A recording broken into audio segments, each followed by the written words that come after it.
record every day, please? Okay. I'm sorry. So tomorrow you will not need to watch video because I'm going to do the syllabus again with people in person. Okay. But from here on out, every lecture I give, I'll be going live and recording. So you guys are in a good spot in second hour. So you can actually wake up in the morning tomorrow, not tomorrow, but Friday, and hear my lecture live. Okay. And as Sam had done in the past, Sam comes in sometimes and he'll ask questions or have comments. You guys can chime into the conversation. How many guys were in second hour last semester? Okay, so quite a few of you. Okay. So you guys know that's available. Just know that you need to watch the video before your next class session. And as I always put the dates, the due date for the video at 11:59 the day before you come back. So if it's on a Monday, it'll be Sunday night at 11:59. That's when it's due. You need to watch before you come to class the next day. Okay. As far as the syllabus goes, let's go through that and talk about what we're going to talk about. Okay. Get my mouse over here. Okay. So guys, as you know, I like to communicate through inbox. That's the best way. Not really email, although my inbox does show up in my email when you send me something on Canvas. It pops up in my email. Okay. The invite for this lecture is in your student email, your Bishop Carroll student email. Okay. So you should have received an invite for this lecture today. Okay. Phone number there, that's my home phone if you need to contact me at home. Otherwise, you can just send me a message on Canvas, okay? Quote in here from Thomas Paine. Most of you guys in here learned a little bit about Thomas Paine. Those who expect to reap the blessings of freedom must undergo the fatigues of supporting it. What is your fatigue in supporting the blessings of freedom in this class? Yes. Not constantly exercising said freedom. Okay. In this class is going to be learning history. Okay. That's going to be your fatigue. This class, guys, picks up where you left off last year in history with Mr. Ferris, Mr. Lawbon, Mr. Skaggs, whoever you had for junior history. Okay. After World War I, you were supposed to get through World War I last year. Do you remember anything about World War I from being at home online last year? Probably not much. So I will do a little bit of review over World War I, okay? And we will pick up from there. 1919 to as far as we can get in a semester, okay? You will have a book. Remember this one? Okay, I'm not handing these out today, but when I do hand them out, what you're going to do with them is you're going to take them home. You're going to leave them there. And then occasionally, thank you, occasionally I will give you a assignment, okay, but not very often. Okay. What hour is this?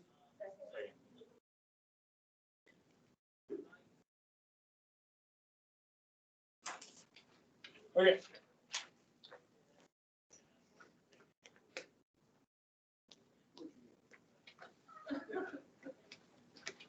Because you sit over here. All right. Course description. We will, like I said here, beginning with the end of World War I, progress hopefully to the 1980s. One semester long. It'd be great to have a year to cover all this, but we don't. So we'll cover a great deal of information as quickly as possible. You have this book as a guide. My notes do not come from the book. Okay? My notes come from teaching history for 22 years. And some of my notes come from college classes that I took and stuff like that. Okay. So the book is just as an aid. Okay. If you want to read the chapters, okay, I do align them with the chapters, but if you want to read the chapters just to reinforce your learning, you're welcome to do that. You don't have to.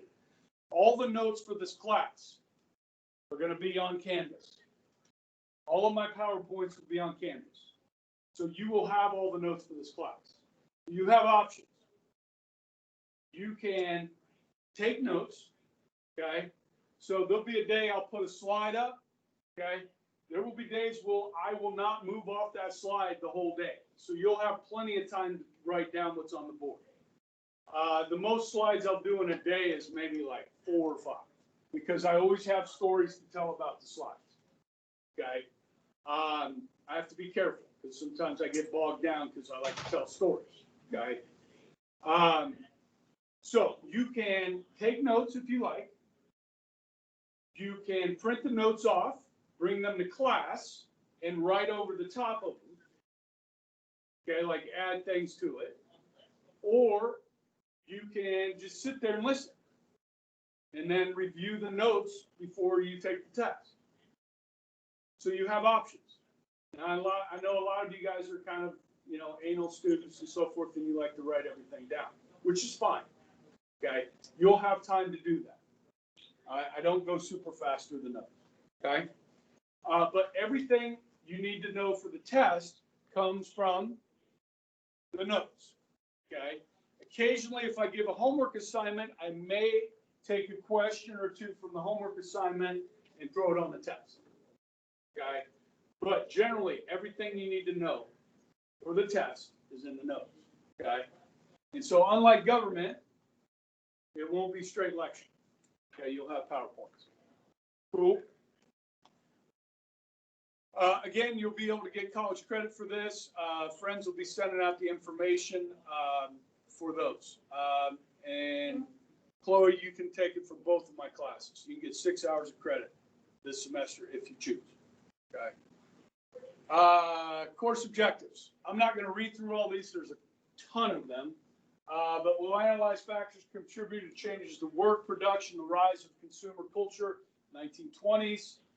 The 20s are kind of fun to study. The Roaring 20s, the Jazz Age, a lot of great music, a lot of dancing, changes, inventions that were created. The automobile really became affordable to the average, you know, middle class American.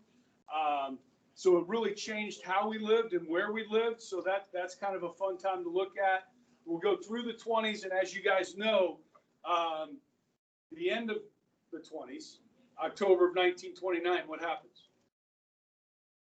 October 29th, 1929. No? What? The stock market crash. Okay, at the end of the decade. So the Roaring 20s was a wonderful time. And then it came to a crashing halt. Now, it didn't happen in one day. But by 1932, 33, guys, we were in the depths of the Great Depression. Okay, that depression will last into World War II. Okay, but what we're going to see is a massive change in America during the Great Depression. Okay, and we're going to learn a lot about a new president named Franklin Delano Roosevelt, aptly known as FDR, and his major legislative achievements known as what?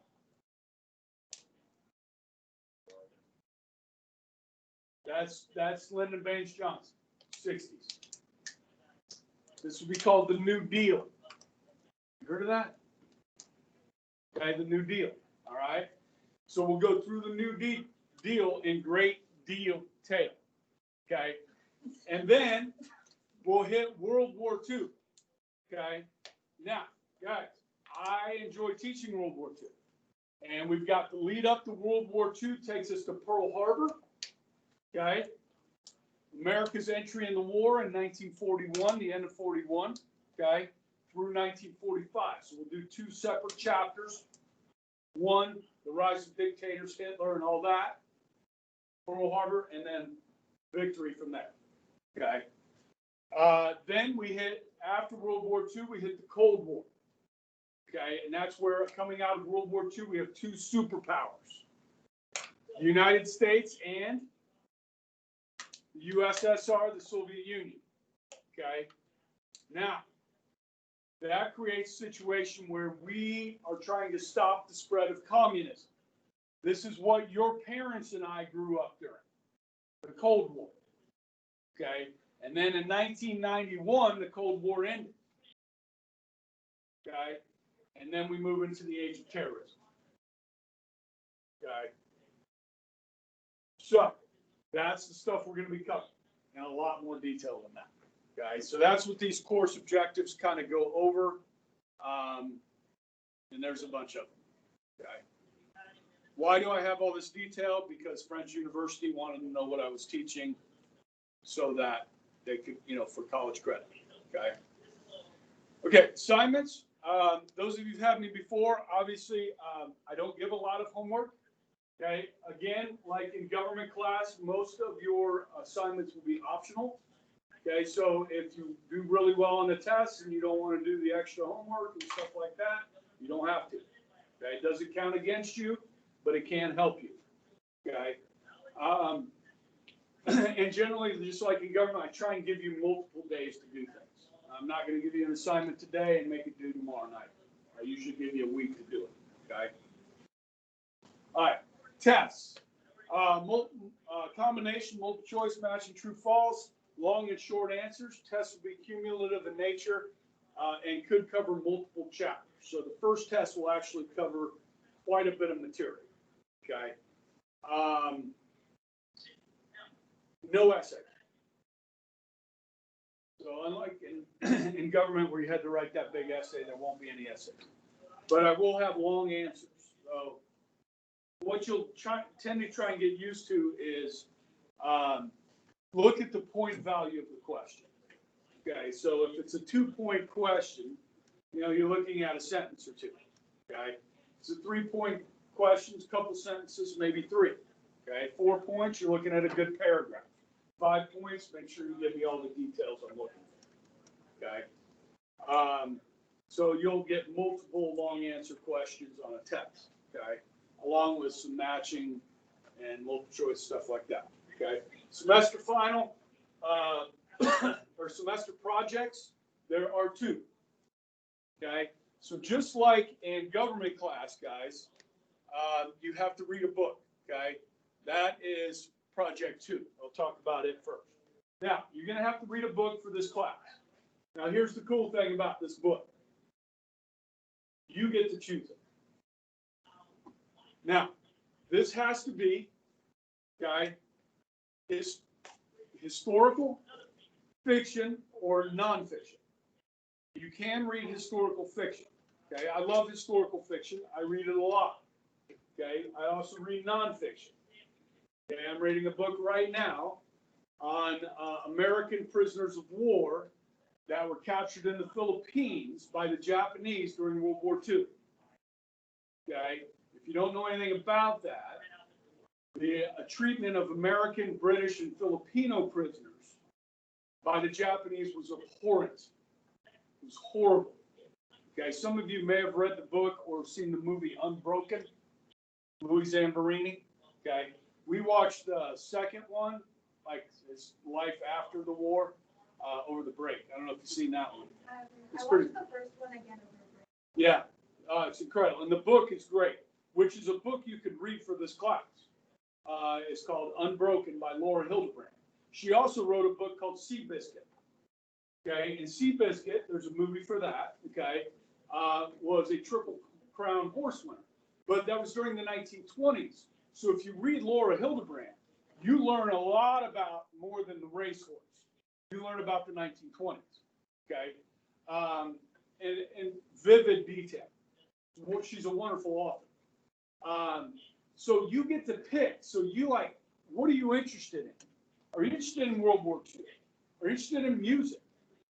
So if you want to read about Prohibition, you want to read about Mafia during Prohibition, Al Capone, you want to read about women's suffrage, the fight for women's right to vote, anything that's American history, 20th century, moving into the 21st century, which would include things like, I don't know, any guys ever seen the movie or read the book American Sniper? Okay, that's history. Okay, so that you could do books about terrorism, 9/11. You could do books about sex, drugs, and rock and roll, the 1960s. Yeah, I had a student read a biography on Jimi Hendrix. How many of you guys know who Jimi Hendrix was? Oh, God bless you. Okay? So you get to choose the topic. You get to choose the book. I have to approve the book. And what are you writing? Writing a book review. Okay? Not a book report, just like in government. Okay? Now, this is a little bit different than what your government book review was, where you're looking more at the historiography of the book. Okay, so again, you're looking at the author, but you're also looking at the critical examination of the sources. Where does this author get their information?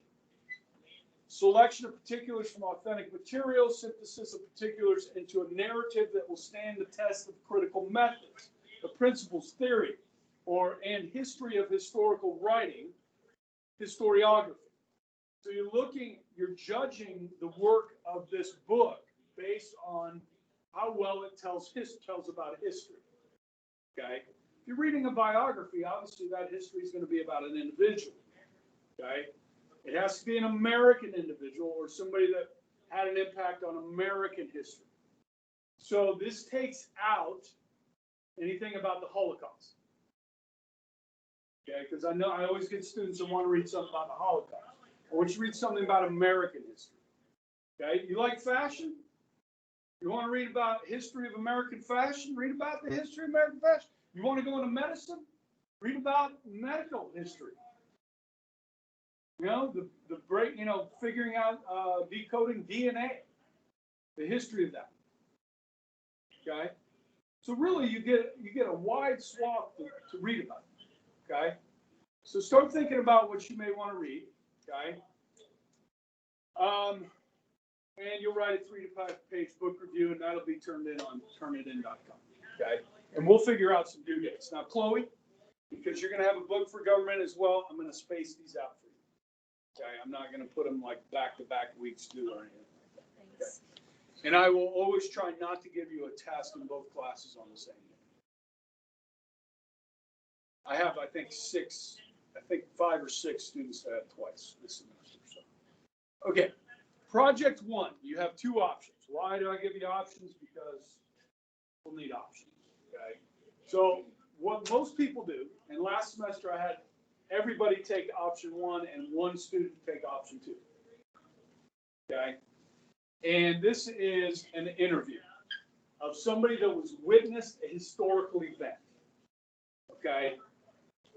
You will do an audio or videotape of the interview, minimum 15 minutes, okay, with a person that's witnessed a historical event. You'll write a 1 to 2 page reflection over the interview, like how you felt about it. Students will also transcribe the audio or video, okay, word for word. So what you're doing is you're creating a historical record of somebody's brush with history, somebody's involvement in a historical event. Okay, you'll have to turn in the audio or video, the transcription of the interview, and a reflection. Now, if you do this well, it's almost a guaranteed 100 points. Okay, now I graded these for my history class over the break. I had them due shortly before Christmas break, so they had time to do them, and finish grading them Saturday over the break. Okay.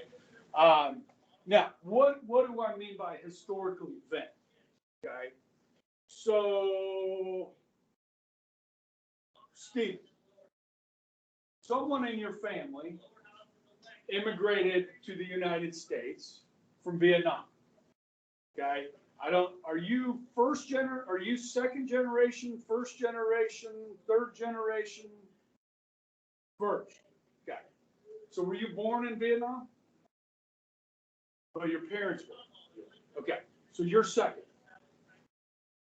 Second generation. Yeah. They're first, right? No. No? First generation? To be born here. Okay, so you're first, your parents immigrated. So that story of how they got here, that immigration story, that is something that is a historical event. Okay? So if your parents came from Mexico, or your grandparents came from Mexico or Central America, okay, how did that happen? What was that like? That is part of American history. Okay? That is a historical event.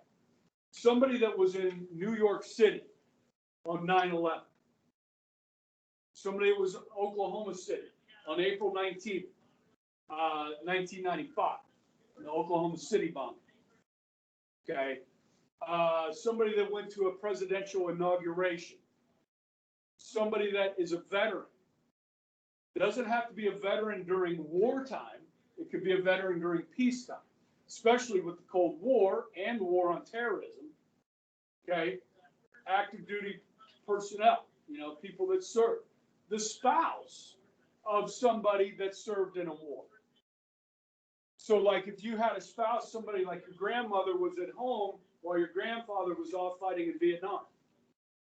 What was it like for the spouse to have a loved one off of war in Vietnam?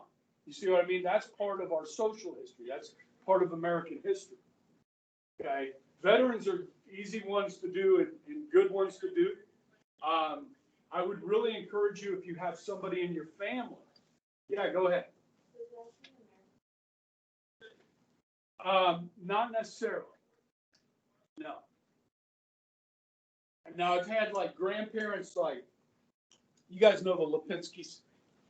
Yeah, they've been in. I've taught like 8 of them. Okay. Their grandmother was from Poland. Okay, and she lived there during the Nazi occupation.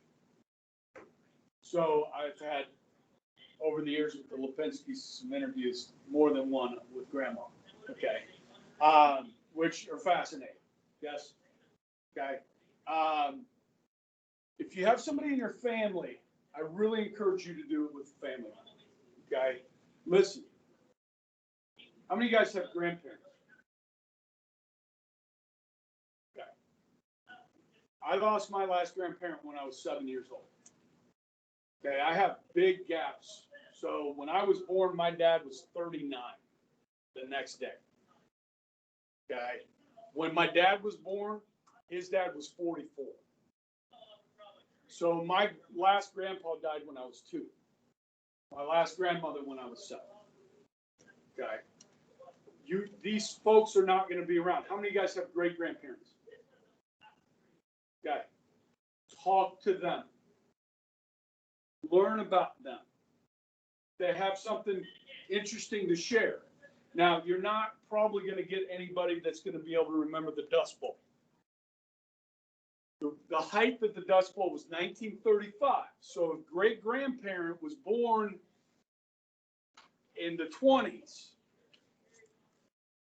which you may have a great-grandparent born in the 20s. They have they've lived a wealth of historical events.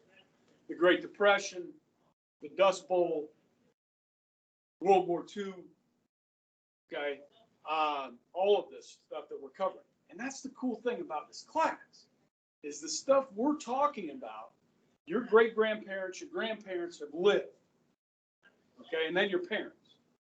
Okay, so this is the closest history you've ever had to when you lived. I know you did Western Civ or world history, and then you did American history, My grandfather served in World War I. Okay, that's how far, my generations are. Okay, and my father served in Korea. And my father died, okay, at 72. I did talk to my dad about his experiences in Korea before he died, so I know a little bit about that. My mama died at 52. She was born in Rolling Fork, Mississippi in 1940, a poor town on the Mississippi River. What was happening in Mississippi in the 1940s, 50s, and 60s? Segregation, right? Okay. I would love, as a history teacher, I wasn't a history teacher when my mom died. I hadn't become a teacher yet. I would love to know what that was like for my mom. You know what I mean? I would love to pick her brain and ask her about life in Mississippi in the 1940s and 50s. You know what I mean?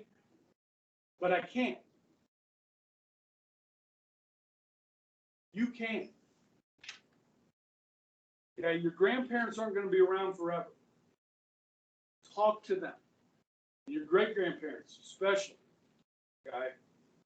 So, if they have some good stories to share about historical events. Now, look, the one I don't really want is JFK's assassination.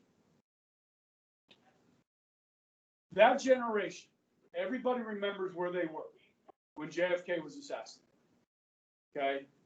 Everybody in my generation remembers where we were on 9/11. You know what I mean? I was here at Bishop Carroll. I was teaching in the portable classrooms that used to sit where the AC is now. The whole social studies department was outside. Okay? It was awesome. No intercom. Had my own thermostat. Nice days, could open the windows and the door. It was awesome. Okay? They left you alone. Okay? And I remember that. I remember when a late career student of mine came in and said, Mr. Ebright, a plane's hit the World Trade Center. I'm like, what's that? Because I just knew it as the Twin Towers in New York. I didn't know it was called the World Trade Center. Most people didn't. You know what I mean? So my story is no different than your parents' story. Unless your parent was working at the airport during when 9/11 took place. What happened at the airport when 9/11 happened?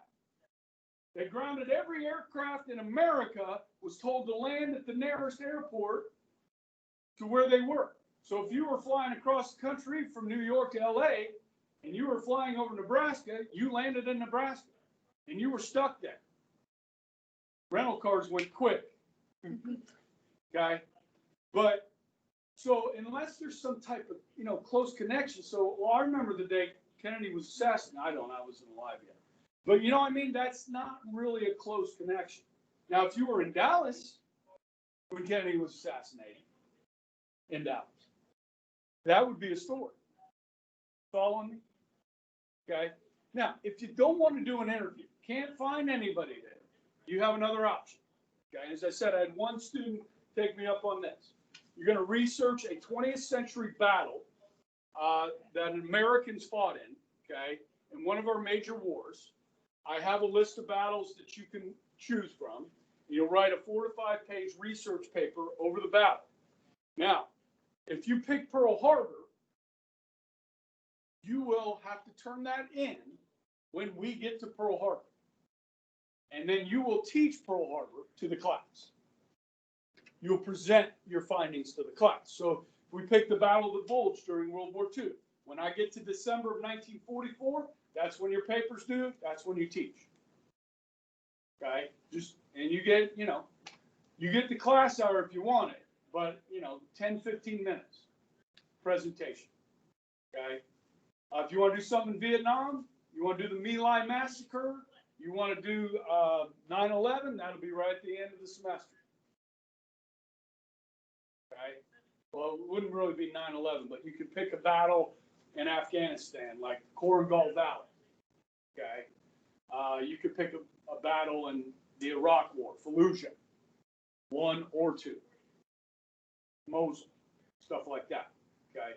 So if you're thinking I don't want to do this interview, then ask me, and I'll give you a list of battles. You can pick something out that you want to research and write a paper and present.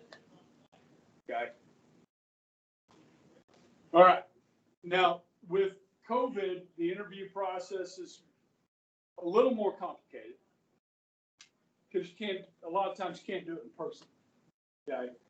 But my students, with the technology that we have now, it's easy. So I'm doing it right now, right? You just do a Zoom meeting, or you can do a phone call and, put it on speaker and record it. Okay. So there's ways around that. If great grandma or grandpa is in a different city and you can't really be around them, you can do it. Use technology to do it. Okay. All right, so I will space those out. Okay.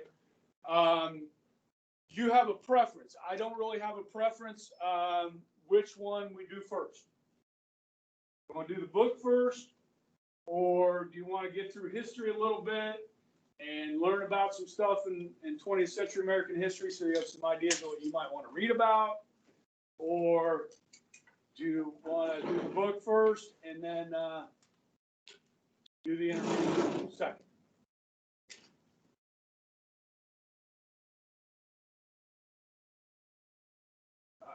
I won't make the answer today. We'll figure it out. Okay. What did Lily say? Book first. Book first? I like book first. I like book first. Okay. And who will this be due? I don't have a due date yet. I got to coordinate with government. So, but whatever project it is, this one will be first, Chloe. The interview or the book will be first in history, and then I'll do the book for government, and then the other one for history. All right. Oh, okay. With the book, I do give you another option with that. Okay, and it's called a double journal entry. Okay.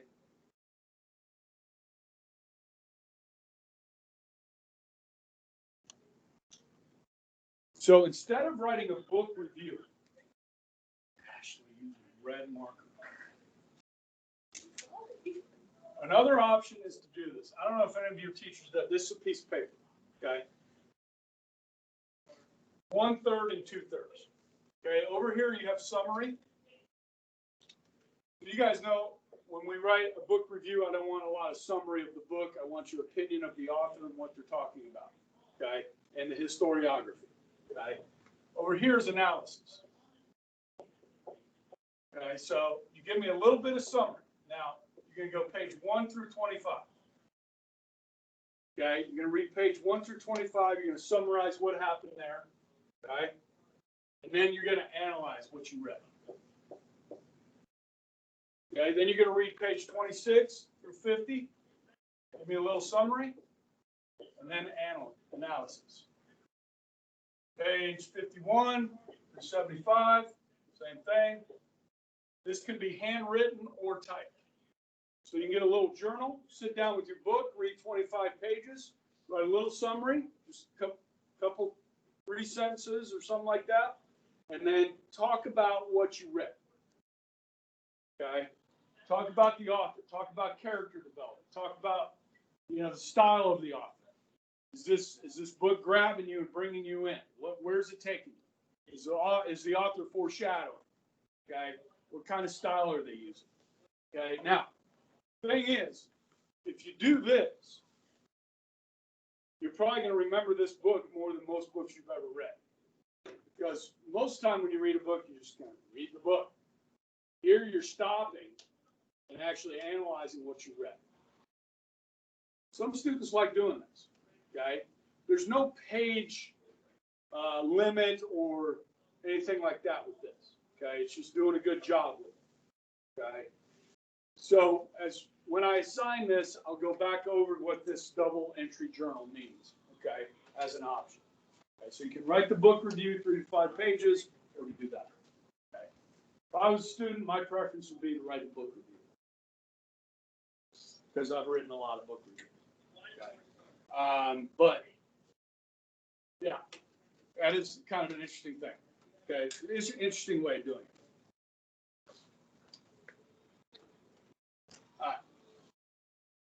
All right. Guys, just like if you're missing, you guys, you don't miss because everything I do is going to be recorded in here and posted. Okay. Try and use Wednesdays for makeup tests or during lunch. So this second hour. I have third hour plan again, so usually I eat during third hour, and then I'm in here because Father's in my classroom during third hour, so I go eat, and then I work in here during lunch. So if you need to make up a test, you can do it after school on a green day. you know, or before school on a gold day or what have you, okay? If you do miss a test, let's try and make those up within 3 days. You got your stuff with suspension, assignments missed, school, turn it back, you know, you do it online. All of our assignments will be turned in online, okay? Expectations, you, your parents, parish paying good money to attend, expect to give you full value. Take advantage of the opportunity to be prepared to learn. I think you'll really like this history. There's parts of it that are dry, but most of it's really interesting stuff. I do like to use video in my class. Hopefully this semester, because it's going to be a little bit longer than the first semester, we'll be able to do a little bit more of that. I can show a little bit more in video. Sometimes when I show something, I get copyrighted on YouTube, so sometimes I'll just have to share the file with you rather than post it on YouTube if I do show any video. Textbook, you'll leave at home. I would have, you know, maybe a notebook, a folder for this class. The first stuff I talk about with terrorism stuff, you won't need to take notes on, so you'll have a little bit of time. No cheating. Hybrid schedule, you guys know how that works. And yeah. Total point system, okay? So a point on a test is the same as a point on homework, okay? I don't give a lot of homework, like I said. I think I have a couple that are mandatory. Obviously, the 2 projects are mandatory. But other than that, most of the assignments will be optional. You guys can choose whether you want to do them or not. Okay. Any questions? Yeah. Final will be cumulative. It's not real bad. It'll be all questions that you've seen before. Matching, multiple choice, no long answer. Because you got to get it graded quick. Yeah, it's not bad. Yeah. This semester, you still have it in it. We used to do that. I don't know what the policy is going to be, but I'll bring it up in my next meeting with the Principals Council, whether we'll have the do not take finals. If you have, in my class, it's always been an A or a B. Some classes A, B, or C with 3 or fewer absences. I think they might, I don't know how they're going to do that because they really don't want to encourage people to come to school when they're sick, especially in the age of COVID. So I don't know what's going to happen with that policy. Even though this is for college credit, my policy's been what the school policy has been. I'm the professor, so I make my rules. Okay. Also, at the end of the semester, guys, I mentioned this last semester, we will take a department test, okay, which is like DRT. Now, if they don't do the DRT and for religion in the spring, like they did in the fall, then we may not do it in history either, because it's for remediation, okay? I think you guys could all pass that test right now without any issues if I gave it to you right now, okay? You may not make an A, but I'll review with you before we take that to make sure you're prepped for it, okay? I've only had 2 people fail it in the 4 years that we've given it, okay? One girl she failed it. The other guy was a dumbass and didn't try. So we had to do 2 weeks of remediation at 7 o'clock in the morning right here, Mr. Ebright or Mrs. Lovelace or Mr. Swords. Okay, so just try and you'll pass. Okay, it's all multiple choice, 45 questions, something like that. So you'll be fine. Okay, so that's social studies department test. We'll see if we're taking it or not. See what religion department does. Okay. All right, so tomorrow, guys, I'm going to do the same thing I did today in person with the other class. So there'll be no video for you to watch. I'm doing this for people that, like Miss Irvin, that is gone today, so she can know what's going on. Okay? All right, so tomorrow, and then Thursday, guys, I'm going to jump right in we're going to do some on war dates throughout American history, and then when we get to the Gulf War in 1990, we're going to take a left turn for a couple of days and talk about how we got to 9/11. Okay, and it's really interesting stuff. Okay, so you'll be a smarter person for it and know how we got to 2021. Okay? Good? Rock and roll.